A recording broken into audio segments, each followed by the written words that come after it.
जी बिस्मिल्लाहिर्रहमानिर्रहीम। स्टूडेंट करेंगे chapter 1 from window to wall geography class 7। इसका टॉपिक करेंगे 1.7 फाइंडिंग अ लोकेशन, कि आप कहाँ पर मौजूद हैं या आपका कोई फ्रेंड कहाँ पर है अराउंड द वर्ल्ड, तो आप उसको लोकेट कर सकें और उसकी पोजीशन को जान सकें कि वो कहाँ रह रहा है, किस गली में खड़ा है, किस डायरेक्शन में है। Imagine you were the captain of a ship and you encountered some trouble and needed help desperately. आप कैप्टन है शिप के और you are like travelling in the sea, और आपको नहीं पता कि मैंने कहाँ जाना है, because there are no signals, no boards जो कि आपको बताएं कि आपने राइट टर्न लेना है या आपने बिल्कुल स्ट्रेट अवे जाना है 2 किलोमीटर्स। तो आपको सी में काफ़ी प्रॉब्लम फेस करनी पड़ सकती है लोकेशन को लेकर, कि आपको कहाँ जाना है, आप कहाँ से आ रहे हैं, क्योंकि वहाँ सारी तरफ पानी ही पानी है। Then you sent a message to the rescue guard and they wanted to know where in the ocean you were. अब आपको ये प्रॉब्लम है कि आपको एक तो समझ नहीं आ रही आपको जाना कहाँ पर है, या अगर आपको कोई इमरजेंसी आ गई है और आप अपने रेस्क्यू गार्ड को कांटेक्ट कर रहे हो कि काइंडली मुझे आके समंदर में बचाओ, like I have a ship rack, मेरी शिप कहीं से टूट गई है या मुझे ज़रूरत है, या आई हैव एन इमरजेंसी, मेरी कोई शिप के ऊपर बंदा बीमार हो गया है and he really needs rescue. तो अब रेस्क्यू टीम आपसे पहला सवाल जो करेगी ना, वो ये करेगी वेयर आर यू नाउ। तो आप उसको कैसे बताओगे कि मैं कहाँ पर हूँ? जाहिर बात है मेरे जैसा कोई होगा तो आप यही कहोगे ना कि I am in the vast ocean, क्योंकि वहां पर कोई एड्रेस नहीं है। आप ये नहीं कह सकते मैं मस्जिद के पास खड़ा हूँ या मैं किसी बैंक में हूँ या मैं किसी गली के पास खड़ा हुआ हूँ, कोई निशानी नहीं है वहां देने के लिए। तो इसीलिए लोकेशन को फाइंड करना बड़ा ज़रूरी है। 1.8 पढ़ते हैं लैटिट्यूड्स। लैटिट्यूड्स क्या होते हैं? Latitudes are the imaginary lines drawn parallel to the equator. जैसे कि आपको नजर आ रहा है इक्वेटर पर ये जो हॉरिजेंटल लाइन है ना, एक दूसरे के साथ साथ बनी हुई ये parallel lines, these are called the latitudes. और यहाँ पर हमारे पास तकरीबन 5 लाइनें हैं which are known as latitude. एक इक्वेटर है, ठीक है, एक आपकी आर्टिक आ जाता है सर्कल, और एक आपका अंटार्कटिक सर्कल आ जाता है। फिर आपके पास कैप्रिकॉर्न और कैंसर भी, ट्रॉपिक कैप्रिकॉर्न और कैंसर रखे हुए हैं, ठीक है। तो तकरीबन ये 5 लाइनें हैं लैटिट्यूड्स की, जिनको नाम याद करना आपके लिए बहुत ज़रूरी है। You can not find them on the surface of the earth. Basically आप इन लाइंस को अपनी अर्थ की सरफेस पे तो कहीं आपको ये नजर नहीं आएंगी, because these were the imaginary lines. ये आपके दिमाग ने खींची हैं लाइनें आपकी अर्थ को डिवाइड करने के लिए 5 हिस्सों में। तो ये वैसे कोई हाथ से खींची हुई लाइन नहीं है जो आप कहीं भी चाहो तो जाकर अपनी अर्थ पर देख सकते हो। These parallel lines encircle the earth in an east west direction. आपको ये पता होना चाहिए कि आपके ईस्ट टू वेस्ट जाते हुए ये लाइंस हॉरिजेंटली लगी हुई हैं, ठीक है, यानी वर्टिकल नहीं है, खड़ी हुई लाइनें नहीं है सीधी ऊपर की तरफ, जैसे कि मैं आपको दिखा रही हूँ। इसको हॉरिजेंटल या east to west direction lines कहते हैं। The equator in the widest latitude and it is marked 0। अब इसमें जो सेंटर वाली लाइन है जिसका नाम इक्वेटर है, वो क्या है? वो सबसे बड़ी खिंची हुई लाइन है, ठीक है ना, सबसे बड़े साइज की। अगर आप देखो आपके पास जो सबसे ऊपर आर्टिक की रखी हुई है, सर्कल ऑफ आर्टिक जो है वो छोटा है, उसके बाद आपकी आ जाती है tropic of cancer, then you find out the equator. Equator की लाइन सबसे बड़ी और दरमियान में खींची हुई है, और 0 डिग्री हम इसको बुलाते हैं।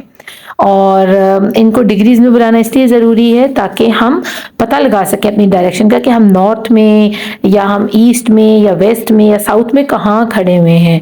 इसीलिए हमने इनको डिग्रीज में डिवाइड किया हुआ है। Equator is also an imaginary line that divides the earth into 2 equal halves. और यही इमेजिनरी लाइन, अब ये इक्वेटर भी आपको पता है एक ख्याली लकीर है जो हमने खींची हुई है बीचों बीच अपनी अर्थ के, इसको 2 हिस्सों में तकसीम करने के लिए। The half that is to its north is called the northern hemisphere. अब इसका ऊपर वाला आधा हिस्सा वो कहलाएगा नॉर्दर्न हेमिस्फीयर, क्योंकि वो नॉर्थ पोल की साइड पर है, और the one south of it is the southern hemisphere. और जो साउथ की तरफ इसका आधा निचला पार्ट है that is called southern hemisphere, because it is really near to south pole. इसलिए हमने इनको नाम दे दिए। The latitudes that are not of the equator are marked N. जो भी हमारा लैटिट्यूड्स बनते हैं 1 2 3 इक्वेटर से ऊपर, एक हमारा ट्रॉपिक ऑफ कैंसर और आर्टिक का सर्कल है, हम उनको एन से डिनोट करते हैं, उसको एन करके बुलाते हैं या एन लिखते हैं उनके आगे। और and those south of the equator are marked S. और जो भी साउथ की साइड पर हमारी ये लाइनें पड़ी हुई हैं इनके साथ हम एस लगाते हैं। उम्मीद करती हूँ आपको अभी तक तो बहुत अच्छे से समझ आ रही होगी। आगे चलते हैं। The latitudes are measured in degrees. आपको मैंने पहले भी बताया है कि जितने भी लैटिट्यूड्स हैं यानी हॉरिजॉन्टल लाइंस हैं हम उनको डिग्रीज के अंदर नापते हैं। As you move away from the equator towards the poles the value of the latitude increase. अगर आप नॉर्थ पोल की तरफ जा रहे हैं, इक्वेटर आपका स्टार्टिंग पॉइंट है, ठीक है ना, 0 पॉइंट है। अगर आप ऊपर की तरफ जाएंगे इट विल इंक्रीज बाय 23 फिर 62 इस तरह करके ऊपर की तरफ नॉर्थ में जाके फाइनली 90 डिग्री बन जाएगा। और अगर आप साउथ की तरफ जाएंगे then it will also increase 1 by 1, तो ज्यादा से ज्यादा होता हुआ 90 एस तक पहुंच जाएगा, यानी 90 साउथ तक पहुंच जाएगा, 90 डिग्री साउथ। तो हमने सीखा कि इक्वेटर हमारा स्टार्टिंग पॉइंट है। अगर हमने नॉर्थ की तरफ जाना है तब भी वो 0 से बढ़ता चला जाएगा 23 66 एंड देन 90 डिग्री। और अगर हमने इक्वेटर से साउथ की तरफ आना है, नीचे की तरफ पोल के आना है, साउथ पोल की तरफ, तो भी वो बढ़ता ही जाएगा 23 66 and then finally 90 degree south. The latitude that is 23.5 degree north is the Tropic of Cancer। और ये आपको मैं फिगर में दिखा रही हूँ, this is the tropic of cancer. ये अब आपने 0 इक्वेटर यानी स्टार्टिंग पॉइंट से जंप किया टूवर्ड्स ट्रॉपिक कैंसर, आप ऊपर की तरफ जा रहे हो और इंक्रीज करता जाएंगे आपकी degrees. The latitude that is 23.5 degree south is the tropic of capricorn. अब नॉर्थ में जो 23.5 डिग्री पर पड़ा हुआ है ना, that is called tropic cancer. और जो साउथ की तरफ पड़ा हुआ है सेम डिग्री के साथ 23.5 ना, वो साउथ में वो कहलाएगा ट्रॉपिक ऑफ कैप्रिकॉर्न। तो ये दो नाम है आपने याद रखने हैं, जो इक्वेटर से पहले पहले साथ जुड़े हुए दो लैटिट्यूड आते हैं। ऊपर की तरफ जाएंगे तो पहला लैटिट्यूड आएगा that is called tropic of cancer. और अगर इक्वेटर से नीचे की तरफ साउथ की तरफ आएंगे तो पहला लैटिट्यूड जो आता है वो है ट्रॉपिक ऑफ कैप्रिकॉर्न। आगे चलते हैं। Beside the equator the sun is directly overhead at the tropic of cancer and the tropic of capricorn at different times of the year. Around 21 June the sun is directly overhead at the tropic of cancer. अब आपको ये मैं video दिखाने जा रही हूँ जिसमें आपको नजर आ रहा है कि अगर आप ट्रॉपिक ऑफ कैंसर और ट्रॉपिक ऑफ कैप्रिकॉर्न की बात करें तो पूरे साल में एक वक्त ऐसा आता है कि सूरज काफी देर तक ट्रॉपिक ऑफ कैंसर और ट्रॉपिक ऑफ कैप्रिकॉर्न पर मुसलसल अपनी गर्मी फेंक रहा होता है, ठीक है। लाइक अगर हम बात करते हैं 21 जून की, तो सन उस वक्त डायरेक्टली जो है ना ट्रॉपिक ऑफ कैंसर के ऊपर होता है। और इस वक्त ट्रॉपिक ऑफ कैंसर में जितने कॉन्टिनेंट्स आते हैं ना वहां पर शदीद गर्मी होगी। लेकिन इन्हीं दिनों में 21 जून में अगर आप ट्रॉपिक ऑफ कैप्रिकॉर्न की बात करें तो वहां सर्दियां चल रही होंगी, like it has winter in that part of world.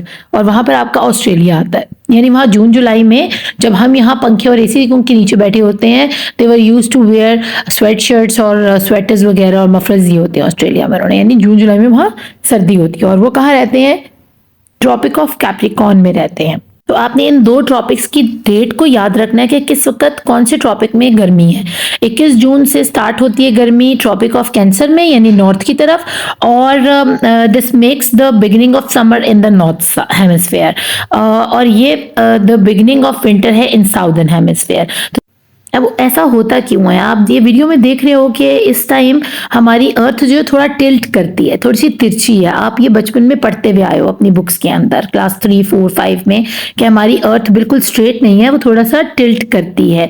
तो जब यही टिल्ट इसमें गर्मी या सर्दी लाने का सबब बनता है। ट्रॉपिक ऑफ कैंसर में ये टिल्ट जब बिल्कुल आपका जो सन है उसकी डायरेक्ट रेडिएशन आपके ट्रॉपिक ऑफ कैंसर में पड़ती है अराउंड 21 जून को, तो यहाँ गर्मियाँ आ जाती हैं। लेकिन ट्रॉपिक ऑफ जो कैप्रिकॉर्न है वो क्योंकि दूर है इन दिनों सूरज की डायरेक्ट रोशनी से, तो वहां पर क्या चल रहे हैं? विंटर्स चल रहे हैं, यानी जून में वहां विंटर्स चल रहे हैं। अब यही चीज आप उल्टा देखोगे, यानी अगर समर है आपके नॉर्दर्न हेमिस्फीयर में then you have winter in your southern hemisphere, तो आपके साउथ में विंटर होगा। लेकिन अगर इसी चीज को हम उल्टा कर दें तो वो ये बनता है कि द सन इज डायरेक्टली क्या कर रहा होता है? Overhead at the tropic of capricorn around 21 दिसंबर, यानी फुल सर्दियां जब हमारे यहाँ होती हैं उस वक्त ट्रॉपिक ऑफ कैप्रिकॉर्न के ऊपर यानी साउथ में शदीद गर्मी पड़ रही होती है दिसंबर में। यू थिंक अबाउट इट कि दिसंबर के अंदर जब हम लोग कथिटर रहे होते हैं अपने घरों में, वहाँ जो भी इलाके हैं, जो भी कॉन्टिनेंट्स आते हैं ट्रॉपिक ऑफ कैप्रिकॉर्न में, वहाँ पर शदीद गर्मी होती है। और ये वीडियो भी आपको शो इसलिए करवाई जा रही ताकि आपको पता चले कि ऐसा क्यों है कि ट्रॉपिक ऑफ कैप्रिकॉर्न में 21 दिसंबर को इतनी गर्मी, because sun is directly overhead to the capricorn ना, ट्रॉपिक ऑफ कैप्रिकॉर्न के देखें आप डायरेक्टली सन की जो रेडिएशन है वो इस इलाके पे पड़ रही है। This makes the beginning of winter in the northern hemisphere. अब इसका मतलब ये है कि 21 दिसंबर में अगर साउथ में गर्मी है तो नॉर्थ में ऑटोमेटिकली विंटर स्टार्ट हो गए हैं और साउदर्न में समर स्टार्ट हो गए हैं। इसका मतलब है कि हम समर सोलिस्टाइस और विंटर सोलिस्टाइस सेम डेट्स के अंदर एंजॉय करते हैं। अगर आप फ्लाई करते हैं from northern hemisphere to southern hemisphere तो आप समझें कि आप एक ही महीने के अंदर दो तरह के अलग मौसम एंजॉय कर सकते हो एक ही दिन के अंदर। अगर 2 दिन आपको लगते हैं ट्रैवल करने फ्रॉम पाकिस्तान टू ऑस्ट्रेलिया, तो पाकिस्तान में अगर सर्दियाँ हैं उन्हीं दिनों में दिसंबर के जैसे आजकल चल रहे हैं दिन, तो वहाँ आप जाओगे तो वहाँ आप गर्मी में बैठे होगे। और अगर गर्मियों में आप पाकिस्तान से उस एरिया में जाते हो जून के महीने में तो वहाँ पर ठंड होगी। ठीक है, तो यही चीज़ थी आपको समझाने वाली कि नॉर्दर्न और साउदर्न हेमिस्फीयर में समर और विंटर सोलिस्टाइस सिस्टम चलता है। और वो क्यों होता है? क्योंकि अर्थ हमारी जो है टिल्ट करके चलती है, जिस तरफ ज़्यादा सन होगा उसी तरफ ज़्यादा गर्मी होगी और दूसरा एरिया ठंडक में होगा। अब आपने याद क्या रखना है इनकी डेट्स को, यानी नॉर्दर्न हेमिस्फीयर आपको बताएगा, यानी अगर आप नॉर्दर्न हेमिस्फीयर की साइड पर रह रहे हो तो अगर वहाँ सर्दी है तो आपके साउदर्न में गर्मी होगी। यानी 21 जून अगर गर्मियों का दिन है फॉर नॉर्दर्न हेमिस्फीयर तो उन्हीं दिनों में साउदर्न हेमिस्फीयर के अंदर सर्दियाँ चल रही हैं। और अगर 21 दिसंबर नॉर्दर्न हेमिस्फीयर में सर्दियों का पहला दिन स्टार्ट हो रहा है या सर्दियाँ स्टार्ट हो रही हैं तो आपके साउदर्न हेमिस्फीयर में गर्मियाँ स्टार्ट हो जाएंगी। उम्मीद करती हूँ बच्चों आपको अच्छे से लेसन की समझ आई होगी। अपना खूब ख्याल रखिएगा। Thank you for watching. Allah निगहबान।